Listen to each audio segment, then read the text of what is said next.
시편 13편 1절부터 6절까지입니다. 우리 함께 봉독할까요? 여호와여, 어느 때까지니까 나를 영원히 잊으시나이까? 주의 얼굴을 나에게서 어느 때까지 숨기시겠나이까? 나의 영혼이 번민하고 종일토록 마음에 근심하기를 어느 때까지 하오며, 내 원수가 나를 치며 자랑하기를 어느 때까지 하리이까? 여호와 내 하나님이여, 나를 생각하사 응답하시고 나의 눈을 밝히소서. 두렵건대 내가 사망의 잠을 잘까 하오며, 두렵건대 나의 원수가 이르기를 내가 그를 이겼다 할까 하오며, 내가 흔들릴 때에 나의 대적들이 기뻐할까 하나이다. 나는 오직 주의 사랑을 의지하였사오니 나의 마음은 주의 구원을 기뻐하리이다. 내가 여호와를 찬송하리니 이는 주께서 내게 은덕을 베푸심이로다. 아멘. 오늘은 시편 13편을 모두 보도록 하겠습니다. 여러분이 새벽 예배 시편 설교를 계속 들으셨다면 오늘의 내용을 이해하기가 어렵지 않을 것입니다.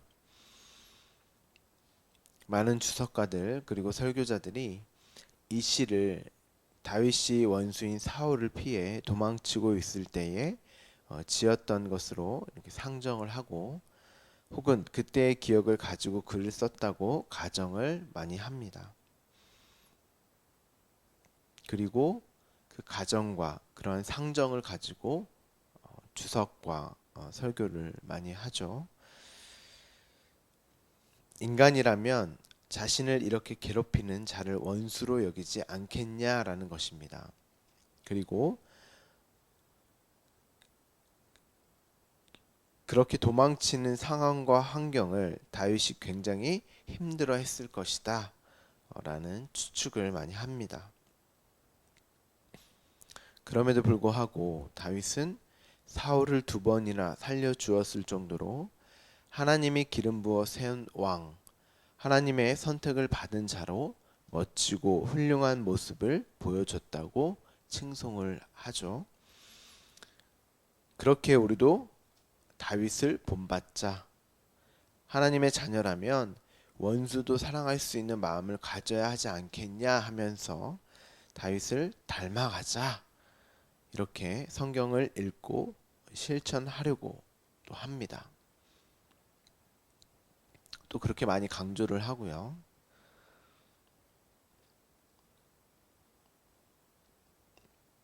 여러분, 그렇게 성경을 읽고 해석하고 자신의 삶에 적용했던 사람들이 바리새인 사두개인들입니다. 그런데 예수님이 그들을 독사의 자식, 사단의 자식이라고 말씀하셨다는 것을 놓치시면 안 됩니다. 성경은 그렇게 읽는 책이 아니라고 몇 번이나 말씀을 드렸습니다. 그리고 이렇게 성경을 읽고 성화나 성숙과 변화를 추구한다는 말씀을 추구하는 그런 말씀으로 들리면 안 되는 거죠. 그렇죠? 만약 그게 가능하다면 다윗이 사울을 죽일 수 있는 상황에서 2번이나 살려주었고, 그게 성숙과 변화의 모습으로 보여야 한다면 그는 그를 위해 목숨을 걸고 전쟁에 참여한 충신인 우리아를 죽이면 안 되었고, 밧세바를 범하면 안 된단 말입니다. 다윗이 많이 성숙은 했는데 실수로 이런 일을 저지른 것입니까? 아니면 사람이니까 그 정도는 눈 감고 넘어가 줘야 하는 일인가요?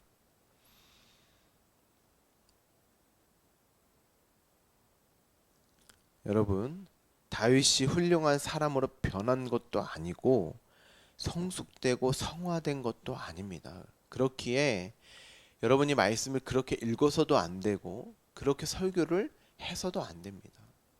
저도 안 됩니다, 여러분. 안 되는 제가 어떻게 여러분에게 그런 설교를 그렇게 변하고 성숙되고 성화돼야 된다고 말씀을 전할 수 있겠습니까? 자신에게도 속으며 사는 존재가 인간입니다.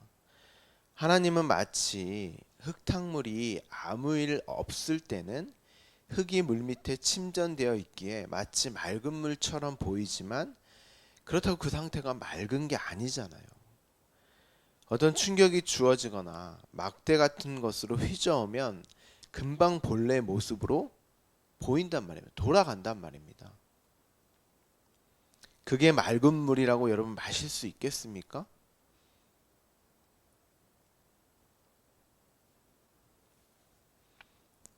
그러면 그게 변화하고 성숙되고 성장된 상태입니까?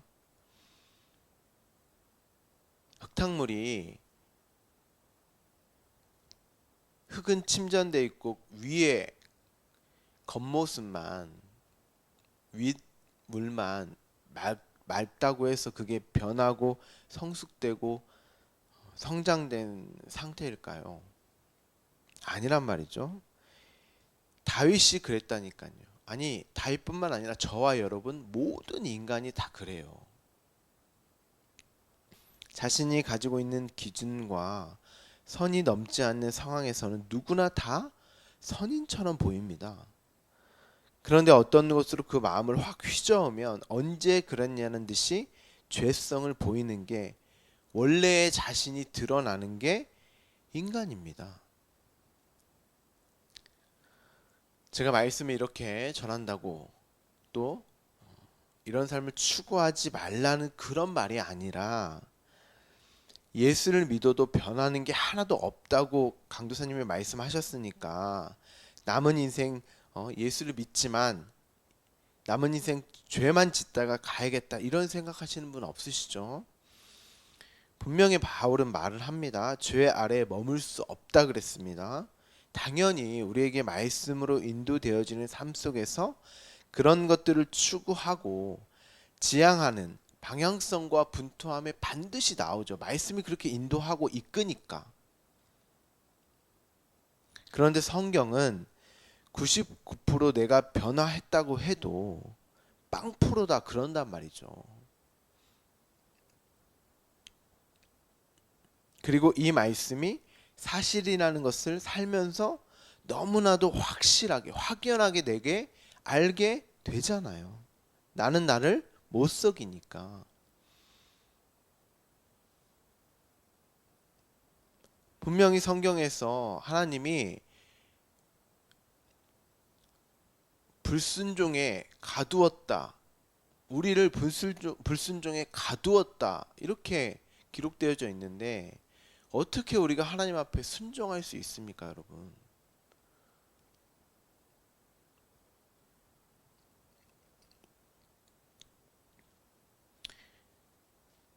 우리는 얼마든지 다른 사람에게는 변화하고 성숙한 모습으로 가면을 쓰고 위장할 수 있지만 나에게는 그게 안 된단 말입니다.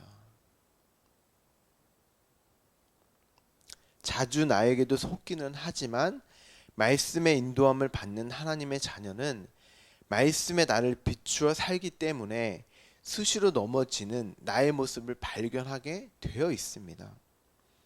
말씀을 가까이 하면 할수록. 그럼에도 말씀을 통하여서 그 모습을 봐야 한단 말이죠. 다윗이 지금 하나님 앞에 가까이 가면 갈수록 말씀을 가까이 가면 대면하면 할수록 자신의 모습이 더욱더 명확하게 보이는 거예요.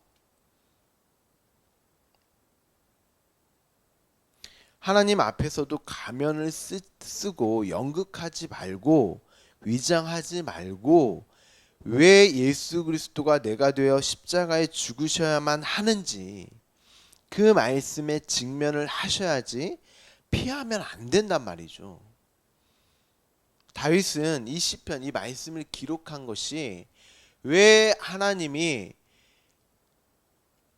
그 한 아이 예수 그리스도를 죽이면 안 되었는지를 더욱더 명확하고 정확하게 보게 되었기 때문에 이런 시편을 기록할 수 있었던 거예요.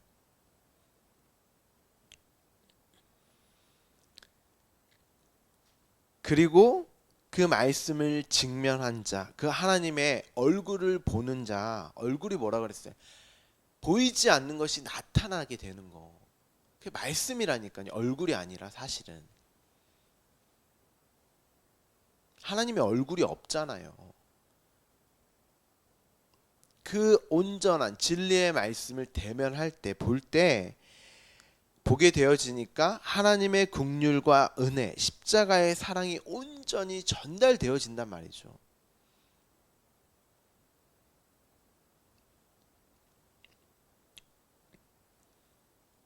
하나님이 반드시 그런 나의 모습을 보게 하신단 말이죠. 탕자의 비유에서 작은 아들이 자신의 모습을 올바로 직시했던 것처럼 그로 아버지의 사랑이 어떠한 사랑이었는지를 알게 되잖아요. 그게 말씀의 역할이란 말이죠. 그리고 작은 아들이 뭐라고 고백을 합니까? 내가 다시 아들의 자리로 돌아갈지 그렇게 고백을 하나요? 아니에요. 내가 하늘과 아버지에게 죄를 지었으니 먼저 죄가 무엇인지를 알고 깨닫게 돼. 그게 순서예요, 여러분. 내가 하늘과 아버지에게 죄를 지었사오니 아버지의 품꾼 종으로 삼아 달라고 해야겠다 이렇게 고백을 합니다. 죄를 알고 깨닫게 되니까 하나님의 의,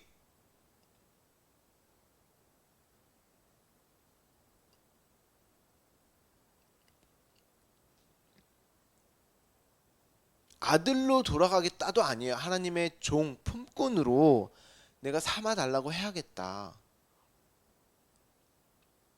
이 작은 아들이 아버지의 재산, 아버지의 능력, 아버지의 어떠함이 아니라 내가 아버지와 함께라도 있었으면 좋겠다. 내가 주님의 얼굴을 배웁기를 원합니다. 주님 나를 도와주소서 라고 그렇게 고백을 한단 말이죠. 그런데 우리는 그 아버지에게는 조금도 관심이 없고 아버지가 나를 어떻게 해주기만을 바라는 아버지가 가지고 있는 어떤 것, 능력만을 달라고 하는 것이 우리의 모습 아닙니까, 여러분? 내가 어떠한 자인지를 모르기 때문에, 죄가 무엇인지를 모르기 때문에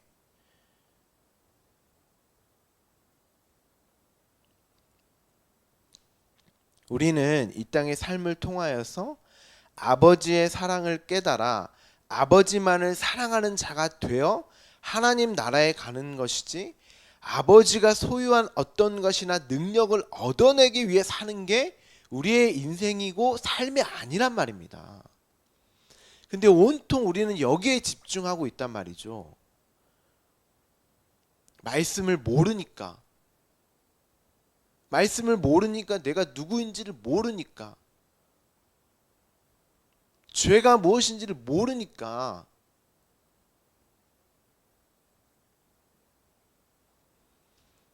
여러분 기독교를 똑바로 아셔야 돼요.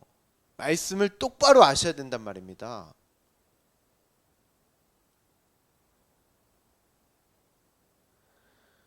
여러분이 아셔야 할 것이 아버지를 사랑한다는 것은 아버지가 나를 사랑한다는 것을 아는 것이 아버지를 사랑하는 것이지 또 뭘 사랑하는 것을 증명하시려고 하면 안 돼요. 하나님이 나를 얼마나 어떻게 사랑하셨는가? 당연히 예수 그리스도와 십자가로 우리를 섬기셔서 사랑하셨잖아요. 그리고 그 내용만을 담고 있는 것이 성경, 이 말씀이고 그렇기에 우리는 성경을 읽을 때 예수 그리스도와 십자가로만 성경을 읽어야 하는 거예요. 그것이 하나님의 사랑을 아는 것이고 그것으로만 하나님을 사랑할 수 있는 것이기 때문이에요. 그렇죠? 단순히 성경의 지식을 이야기하는 게 아닙니다. 하나님을 안다는 게 그게 영지주의입니다, 여러분. 12장에서 다윗이 어떻게 시를 시작했습니까? 여호와여 도우소서, 이렇게 시작을 합니다. 그 도움이 무엇이었죠? 율법으로 사는 자신, 거짓된 말로 자신에게 자꾸 아첨하는 그 왜곡되고 곡해되어진, 오해하여 두 마음으로 사는 죄인된 자신의 한계를 토로하며 도움을 구하는 시였잖아요. 거기서 건져달라고. 그런데 하나님이 어떻게 하신다고 하셨어요? 아첨하는 입술과 자랑하는 혀를 끊어내시겠다고 말씀을 하셨잖아요.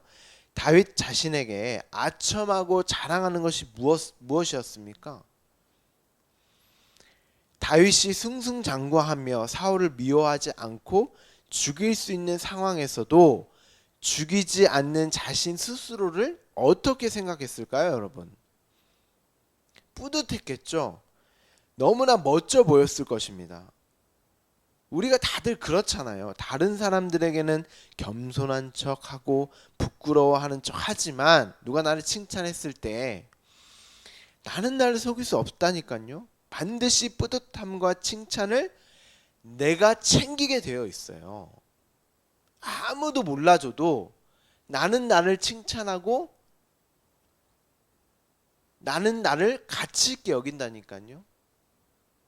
나니까 그렇게 했지.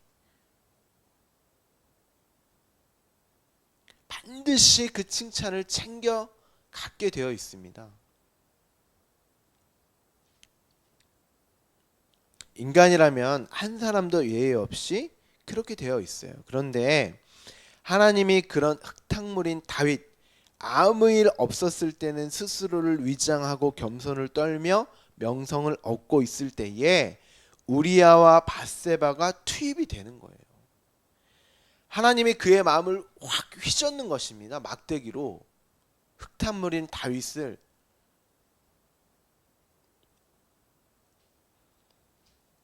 다윗의 마음을 확 휘저어버렸어요. 그러니까 바로 본래의 모습으로 돌아왔죠. 99%의 선함이, 선함도 아니지만 사실은 어쨌든 그렇게 비유를 하겠습니다. 99%의 선함이 1%의 악함을 먹어버리는 것이 아니라 1%의 악함이 99%의 선함을 먹어버립니다. 왜요? 99%도 선함이 아니라 사실은 악함이었거든요. 자신이 죄 덩어리이며 죄인 중에 괴수라는 사실로 드러나게 되니까 하나님의 도움을 구할 수밖에 없었던 거예요. 오늘 본문도 마찬가지입니다. 자신의 모습이 여전히 그런 모습이니까 견딜 수가 없는 거예요, 다윗이.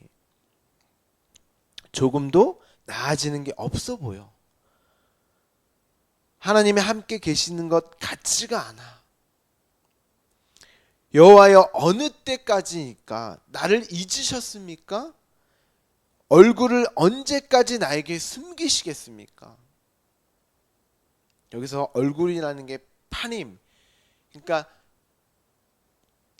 하나님이 드러나 본인이 스스로 계시하지 않으면 볼 수 없는, 숨겨진 것이 나타나는, 드러나는. 그러니까 다윗, 저와 여러분도 마찬가지예요. 하나님이 본인이 말씀을 계시하시고 열어주시지 않으면 우리는 결코 하나님을 볼 수도, 말씀을 읽을 수도, 말씀을 들을 수도 없는 거예요. 그러니까 다윗이 지금 그런 겁니다. 하나님, 언제까지 어느 때까지 그 얼굴을 감추시려고 그러십니까? 지금 다윗은 자신으로 괴롭고 고통스럽고 절규하는 것이지 사울 때문이 아닙니다, 여러분. 죽이고 싶어도 살려줬다니까요. 아니, 죽이고 싶은 마음 자체가 없었다니. 그런 게 어디 기록되어져 있습니까, 성경에.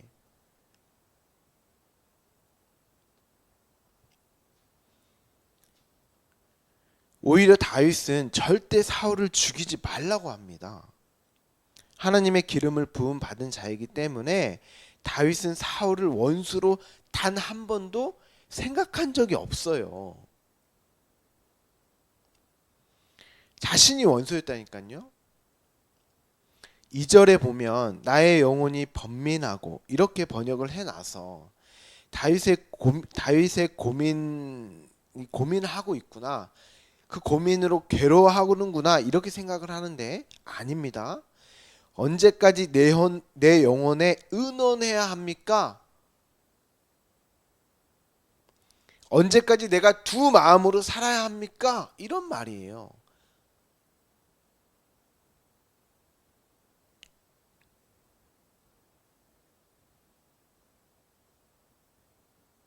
그로 마음에 근심하기를 어느 때까지 해야 하며 그런 나를 치는 원수인 내가 자랑하는 모습으로 언제까지 보아야 합니까?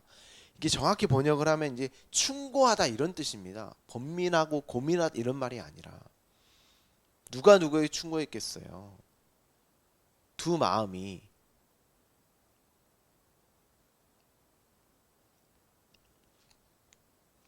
늘 자신에게 그 말씀, 그 율법으로 돌아가려고 하는 그 충고하려고 하는 자신의 모습으로 하나님께 부르짖고 있는 것입니다.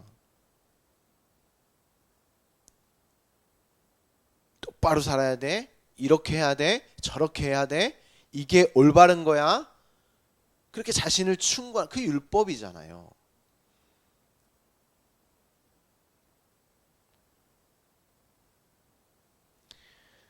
그리고 그 상태를 3절에서 뭐라고 표현을 하죠? 사망의 잠이라고 표현을 하잖아요.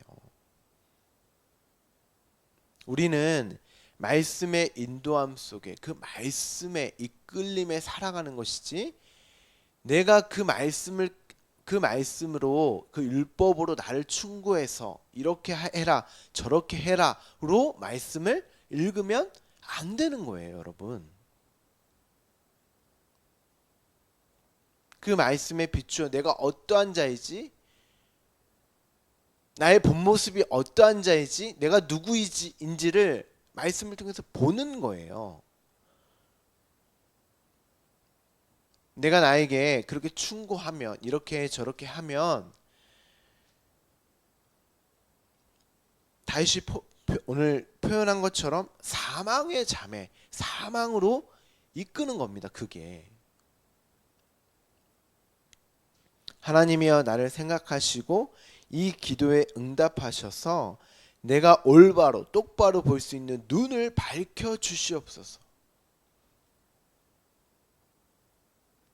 내가 이렇게 영원한 사망으로 갈까봐 두렵습니다.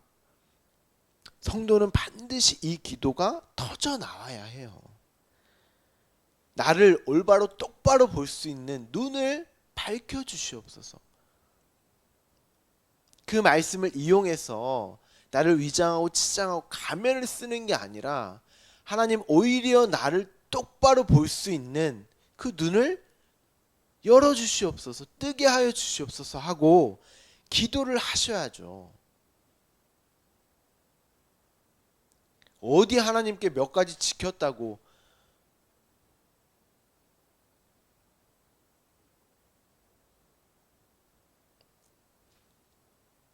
우리가 무엇을 하나님께 요구할 수 있단 말입니까?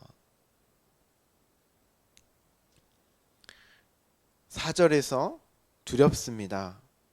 이런 날을 볼 때에 구원받지 못할까봐 두렵습니다. 원수인 내가 이겼다고 할까봐, 그로 내가 흔들릴 때 원수인 내가 기뻐할까봐 두렵습니다. 이렇게 다윗은 처절하며 자신과의 싸움에 치열했단 말이죠. 그런데 우리가 야곱과 하나님의 씨름에서 보아서 잘 아는 것처럼 누가 이깁니까, 여러분? 야곱이 이겼나요? 아니요. 야곱이 하나님이 치신 자신의 하나님이 어떻게 했어요? 야곱의 뼈를 치셔서 야곱을 죽여버렸어요. 그 뜻이 원어로 보면 생명을 담는 그릇이에요. 그 뼈가.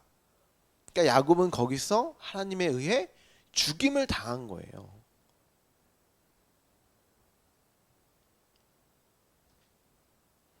그런데 그렇게 야곱이 죽는 게 승리였다. 그래서 이스라엘이라는 이름이 주어지잖아요. 우리가 하나님을 이겨먹는 게 승리가 아니고 하나님이 나를 이기는 것이 내가 승리하는 거란 말이죠. 그로 하나님을 상징하는 지팡이만을 의지하고 의존하는 자가 되어 야곱이 평생을 산단 말입니다. 그게 승리예요. 나는 절뚝발일 수밖에 없는, 평생 하나님을 의지하지 않고는 살 수 없는, 그 지팡이만 하나님만을 의존하지 않고서는 살 수 없는, 그게 승리란 말이죠.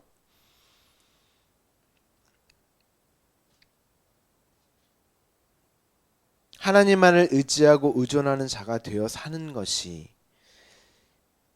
그러려면 반드시 내가 하나님을 이겨 먹으려고 한 죄인이 맞구나, 죄인 중에 괴수가 맞구나를 경험해야 하는 것입니다.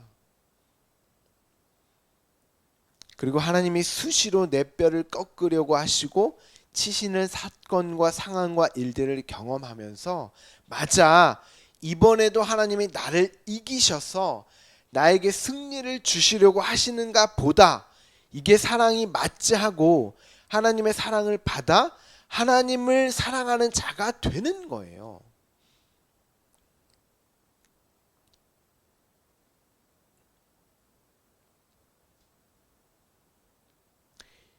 당신의 아들 예수 그리스도를 십자가에 매달아 죽이는 것이 하나님이 당신의 아들을 사랑하는 거였어요. 우리도 마찬가지예요. 하나님이 수시로 우리로 나로 못 살게 하는, 내가 부정되고 부인되는 십자가의 삶을 살게 하는 것이, 그로 보게 하는 것이 하나님이 우리를 사랑하시는 거예요, 여러분. 그런 상황과 환경을 벗어나게 하는 게 하나님이 우리를 사랑하는 게 아니라, 그로 우리가 그 사실을 깨달아서 그 사랑을 아는 게 하나님을 사랑하는 거란 말이죠. 그래서 5절에 그럼에도 다윗이 나는 오직 주의 사랑을 의지하여 싸우니 나의 마음은 주의 구원을 기뻐합니다 라고 고백을 하지 않습니까? 이 고백이 저와 여러분에게 반드시 나오게 하신단 말이죠. 하나님이 그렇게 하실 것이니까요. 그리고 6절을 보시면 다윗이 뭐라고 하죠? 내가 여호와를 찬송하리니 주께서 내게 은덕을 베푸심이로다. 다윗이 단순하게 어려운 상황과 환경을 벗어났게 하는 말이 아니라 나로 살지 않는 그 구원이 주어졌기 때문에 찬송하는 것입니다. 여러분, 우리가 힘들고 어려운 상황과 환경에서 벗어나는 게 구원입니까? 아니에요. 그러면 이 시를 그렇게 읽으면 안 되잖아요. 죄와 상관없는, 관계없는 내가 구원을 받는 거잖아요. 그 구원을 받은 것만큼 값지고 위대한 은혜가 어디 있습니까, 여러분? 이 지긋지긋한 죄와 나로 벗어날 수 있다면 그것만큼 감사할 일이 어디 있겠어요. 이게 감사로 찬송으로 나오지 않는 것은 아직도 여러분이 여러분의 모습을 보지 못했기 때문입니다. 흙탕물인 여러분의 모습에 속고 있는 거예요. 보이는 것이 깨끗해 보이기 때문에. 아닙니다. 하나님이 여러분에게 자신의 실체를 보게 하게끔 여러분의 마음을 어떤 상황과 환경과 일로 휘저을 때, 그런 일들이 일어날 때, 그런 상황과 환경이 주어졌을 때 똑바로 직시하시고 말씀에 직면하십시오. 피하지 마십시오. 외면하지 마십시오. 말씀으로 여러분을 직면하십시오. 하나님 앞에 직면하세요. 그리고 그로 찬송하십시오. 받은 은혜와 구원을 감사하십시오. 오늘도 말씀으로 사시는 여러분 되기를 간절히 소망합니다. 다윗의 기도가 오늘 말씀이 여러분의 말씀이 되기를 간절히 소망합니다. 기도하겠습니다.